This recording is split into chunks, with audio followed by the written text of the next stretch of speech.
हाँ जी, सो hi everyone, तो welcome to the channel. और इस वीडियो में हम लोग क्वेश्चन नंबर 5 और उसके बाद वाले क्वेश्चंस का सॉल्यूशंस करने वाले हैं।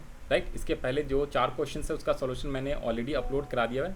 लिंक आपको डिस्क्रिप्शन में मिल जाएगा या प्लेलिस्ट में चले जाइए, वहाँ से जाके आप सॉल्यूशन देख सकते हैं। जिन लोग को आंसर शीट चाहिए उन लोग को 2 काम करना है। नंबर 1, चैनल को सब्सक्राइब कर लीजिए और व्हाट्सएप चैनल पे जाइए, लिंक दे दिया डिस्क्रिप्शन में, उसको ज्वाइन कीजिए। वहाँ पे आपको सॉल्यूशंस मैं प्रोवाइड करा दूँगा। राइट, या फिर आप व्हाट्सएप भी कर सकते हैं, ठीक है, जिसको आंसर शीट चाहिए। तो बाकी बात करते हैं हम लोग यहाँ पे क्वेश्चन नंबर 5 का सॉल्यूशन की। हम लोग क्या कर रहे हैं, बेसिकली फोकस कर रहे हैं सॉल्यूशंस को समझने पे। तो मैं यहाँ पे आपको एक्सप्लेनेशंस पे मेनली फोकस करा रहा हूँ। जनरलिटीज़ ऑलरेडी बना के, सो दैट अपना टाइम सेव हो जाएगा। तो जनरलिटीज़ यहाँ पे ऑलरेडी बना है, ठीक है ना। आज यहाँ पे तो आपको जनरलिटीज़ इसी के अंदर एक्सप्लेन करवा देंगे। राइट, तो यहाँ पे जनरलिटीज़ ये सारे फॉर्मेट आप अपने हिसाब से फॉर्मेट जो होता है वो बना के करिएगा, नरेशन वगैरह सब चीज़ प्रॉपर लिख के करेंगे। राइट, तो आज ये स्टार्ट करते हैं। क्वेश्चन नंबर 5 कह रहा 5 जनरलिटीज़ फॉर द फॉलोइंग ट्रांजेक्शंस 2026 अप्रैल 1। ज़्यादा नहीं है, 4 ही एंट्रीज है। ये है क्या, बैड डेट्स और बैड डेट रिकवर्ड के ऊपर क्वेश्चन है। ये बैड डेट्स और बैड डेट रिकवर्ड वाले कंसेप्ट के ऊपर है, तो ये बहुत ही ज़्यादा इंपॉर्टेंट रहता है। ये क्लास 12th में भी आपको काम आएगा, तो इसको अच्छे से कर लीजिए, अभी बता दे रहा हूँ, ठीक है। और साथ साथ में एक फाइनल अकाउंट्स वाला चैप्टर है ना, लास्ट वाला चैप्टर्स, लास्ट के एक पहले सेकंड लास्ट चैप्टर जो है, जिसके अंदर फाइनल अकाउंट विद एडजस्टमेंट बनाना है, ठीक है। एक सेकंड, तो वहाँ पे भी आपको काम आएगा। तो सबसे पहले बात करते हैं बैड डेट्स होता क्या है। देखो भैया, देखो ऐसा है ना, अगर ये हमारा बिजनेस है, पहले आपको यहाँ एक्सप्लेन कर दें, तो हम लोग अकाउंटेंट है, हमने जिस पर्सन को या बिजनेस ने जिस पर्सन को सेल किया है, सेल कौन सा, उधार वाला सेल, क्रेडिट वाला सेल। क्रेडिट का मतलब होता है उधार में सेल। तो जैसे ये राम, मोहन, सोहन कुछ भी हो सकता है। तो इसको मान लीजिए हमने उधार पे सामान दिया, तो ये जो जिसको भी उधार पे सामान दिया है ना, मान लो 5000 का गुड सेल किया है ऑन क्रेडिट राम को, तो राम जो है हमारा डेटर्स है। डेटर्स का मतलब मुझे फ्यूचर में इससे पैसे लेने हैं 5000 रुपये, तो इसलिए डेटर्स एसेट्स होता है, ये चीज़ ध्यान रख लीजिएगा। और मान लो इन फ्यूचर में ये पैसे नहीं दिया, मान लो 5000 में से 4000 ही दिया या बिल्कुल नहीं दिया, तो जितने पैसे नहीं दिए वो आपको कहलाता है बैड डेट्स। बैड डेट्स का मतलब नुकसान। और कौन सा नुकसान, वो नुकसान जो मुझे डेटर्स से लेने थे। डेटर्स कौन होते हैं, जिसको हम उधार पे सामान बेचते हैं, ठीक है, उससे पैसे फ्यूचर में हमें मिलना था, बट कई बार कुछ कस्टमर पैसे नहीं देते। भैया हम दुकानदारी चला रहे हैं, तो कई बार उधार पे सामान बेचना पड़ता है। तो जिसको उधार पे बेचते हैं वो पैसे नहीं देता है, तो नहीं देगा, तो हमारे लिए नुकसान है, नुकसान है, उसी को बैड डेट्स कहते हैं। और कभी कभी क्या होता है कि भैया नहीं देता है, हम बैड डेट्स मान लेते हैं, लेकिन फिर 10 साल बाद, 5 साल बाद या बहुत टाइम बाद जो है वो वापस आता है बंदा और कहता है आपके बकाया पैसे थे, ये लो जी वापस कर लो, हमें कुछ दिक्कत हो गई थी, हम कहीं चले गए थे। तो उसे बोलते हैं बैड डेट रिकवर्ड हो जाना, ठीक है। ओके, तो आज ये स्टार्ट करते हैं ज़रा। तो कह रहा है क्या, 1 अप्रैल को Suresh is declared insolvent, received 50% at debts and balance is not receivable, ठीक है। तो ये इंसॉल्वेंट वाला है, यहाँ पे ध्यान से देखना कि कोई सुरेश है वो इंसॉल्वेंट हो गया है और उससे हमें रिसीव कितने हुए हैं, सिर्फ 50% ऑफ डेट। डेट का मतलब है उधार, देनदारी, हमें लेने थे कितना पैसा उससे, तो उसमें से सिर्फ 50% मिला है। डेट बोलिए या डेटर्स बोलिए, एक ही बात होती।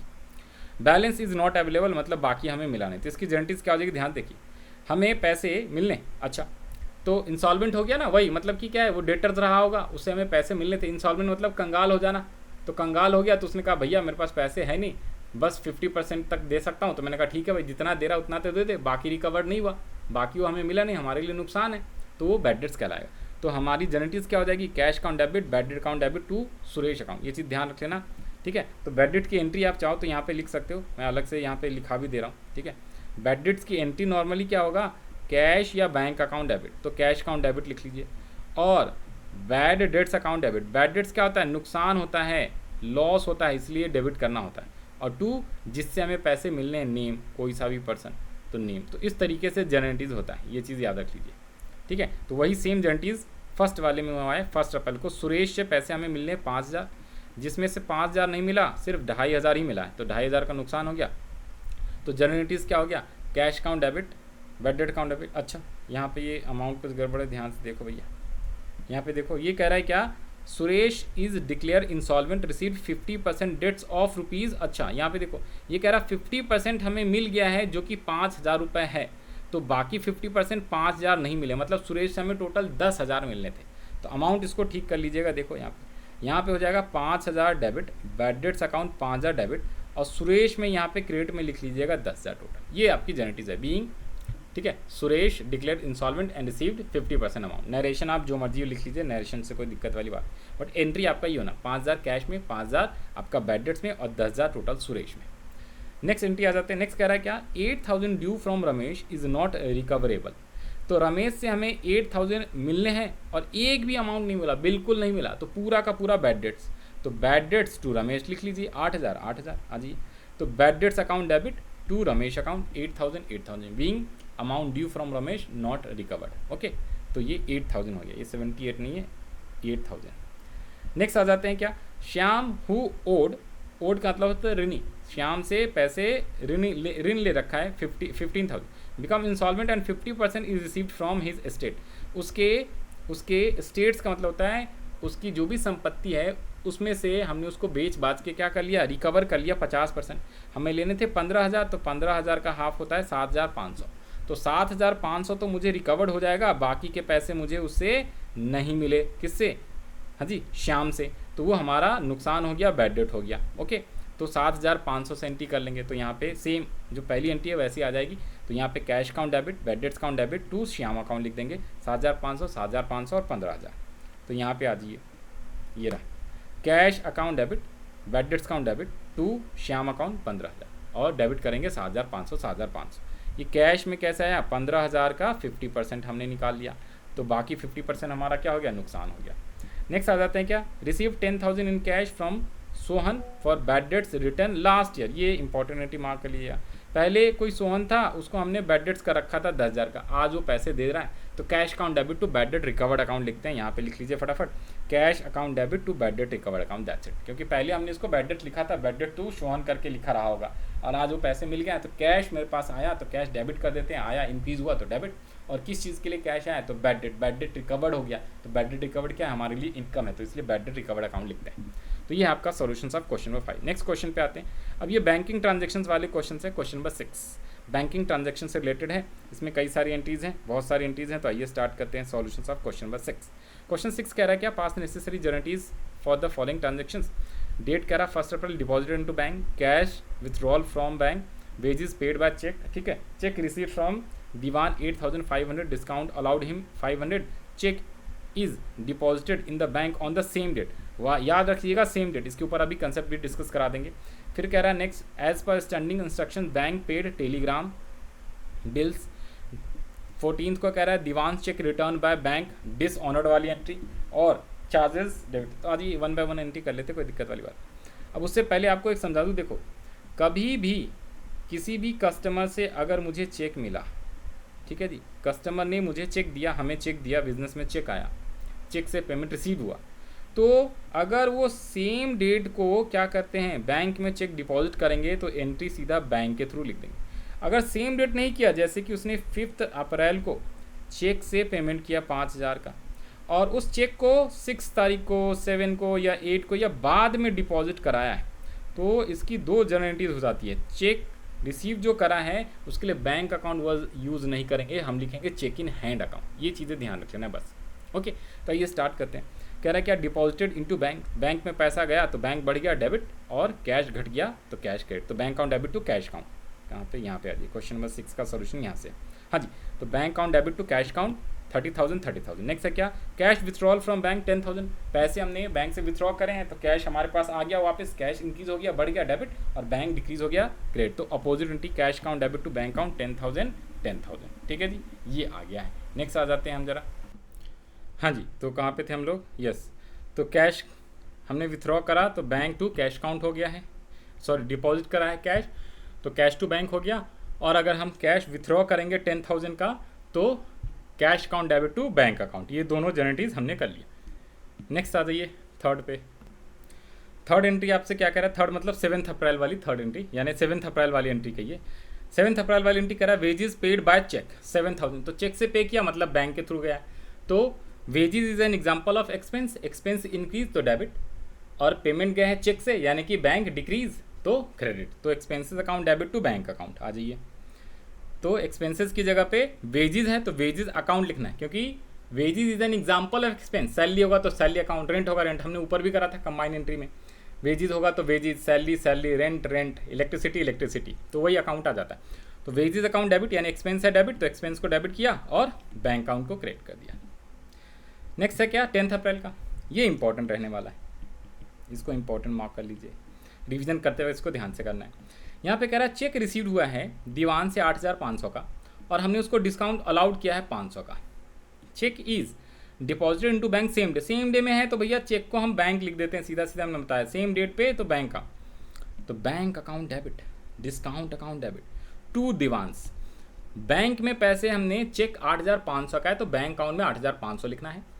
500 का डिस्काउंट हमने दिया उससे तो डिस्काउंट अलाउड अकाउंट लिखेंगे, और to Dewan's account 9,000 rupees being cheque receive from Dewan deposited into bank same day. Narration आप ये लिख दिया मैंने।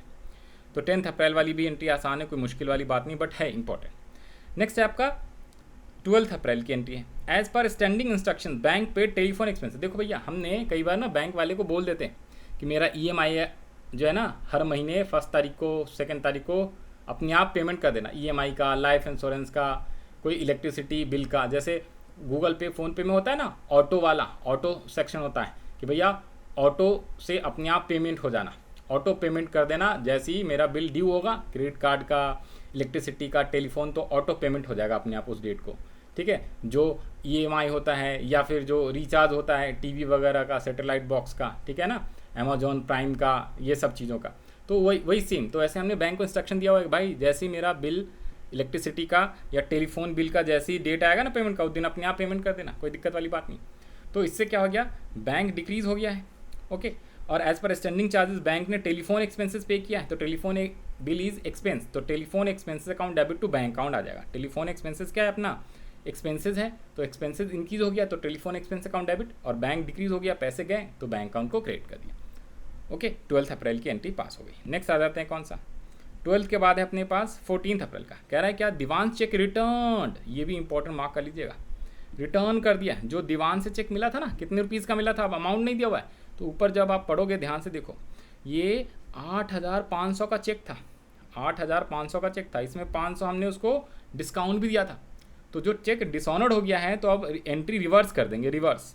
तो रिवर्स करेंगे तो हम सीधा सीधा लिखेंगे बैंक कह रहा हूँ, उसका नाम दीवान्स अकाउंट डेबिट टू आपका बैंक अकाउंट। पहले आया था 8,500 का चेक तो बैंक टू दीवान लिखा था, सर उसमें डिस्काउंट भी था, लेकिन जब हम रिटर्न करते हैं ना चेक तो डिस्काउंट रिटर्न नहीं होता, डिस्काउंट तो अलाउ किया हुआ था, तो डिस्काउंट वापस थोड़ी ना होता है भैया, चेक गया तो चेक की एंट्री हो जाएगी क्या, Dewan's account debit to bank account, okay. ये चीज़ें ध्यान रख लीजिएगा। नेक्स्ट आ जाते हैं कौन सा, नेक्स्ट एंट्री अपना है 16 अप्रैल की, charges debited by bank, charges debited by bank 400 का। तो कोई भी चार्जेस का मतलब एक्सपेंसेस होता है, याद रख लीजिएगा, एक्सपेंसेस। और चार्जेस होता है एक्चुअली में क्या है, जैसे हर साल ना जो हम ATM यूज़ करते हैं बैंक का, तो ATM चार्जेस हो जाता है, बैंक के SMS चार्जेस, तो बैंक कई टाइप के चार्जेस अपने से काटता है। कई बार मिनिमम बैलेंस नहीं रखा तो उसने हमारे खाते से कुछ रुपए काट लेता है, तो वो चार्ज होता है। इससे क्या होता है, बैंक का अमाउंट डिक्रीज़ हो जाता है, तो बैंक का बैलेंस घट जाता है। तो ये 400 रुपये का डिक्रीज़ हो गया है चार्जेस के नाम से, तो उसे हम बैंक चार्जेस बोलते हैं, ओके।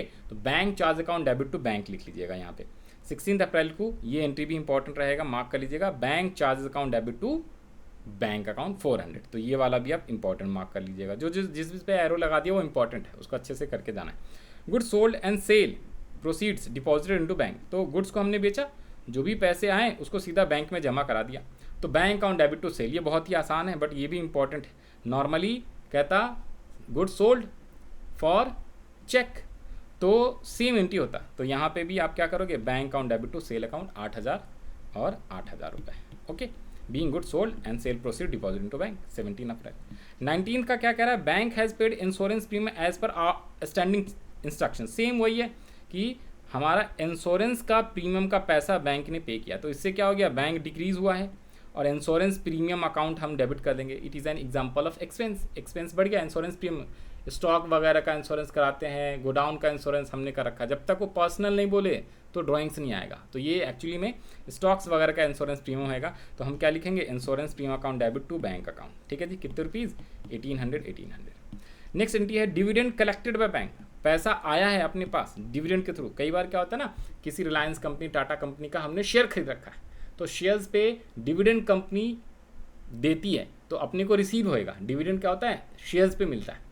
तो शेयर से हमने कहीं से इन्वेस्टमेंट कर रखी थी हमने किसी कंपनी का, तो उससे उस कंपनी ने मेरे को पैसे दिए तो मेरे लिए रिसीव हो गया हमारे बिजनेस के लिए, तो डिविडेंड। तो dividend is an example of income. Income होता है, इससे बैंक इंक्रीज हो जाता है, ठीक है जी, बैंक बढ़ जाता है। तो बैंक में पैसे आ गए ना, तो बैंक बढ़ गया तो इसे डेबिट कर देंगे टू डिविडेंड अकाउंट लिख लेंगे। तो यहाँ पे आप लिख लीजिए bank account debit to dividend. Dividend is an example of income, ये चीज़ याद रखिएगा। इनकम इंक्रीज होता है तो क्रेडिट करते हैं और बैंक इंक्रीज हुआ है तो डेबिट करते हैं। ओके, तो ये है आपका क्वेश्चन नंबर 6 का सॉल्यूशन। तो हम लोगों ने क्वेश्चन नंबर 5 और 6 इस वीडियो में कवर करा है, बाकी क्वेश्चन हम लोग नेक्स्ट वीडियो में कवर करेंगे।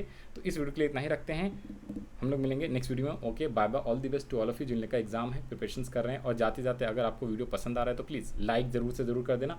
कमेंट सेक्शन में लिख दो फटाफट, जितना जल्दी से जल्दी आप लिखोगे कमेंट सेक्शन में लाइक जल्दी से जल्दी दबाना, तो फटाफट मैं सारे क्वेश्चन जल्दी जल्दी अपलोड करूँगा, ठीक है जी।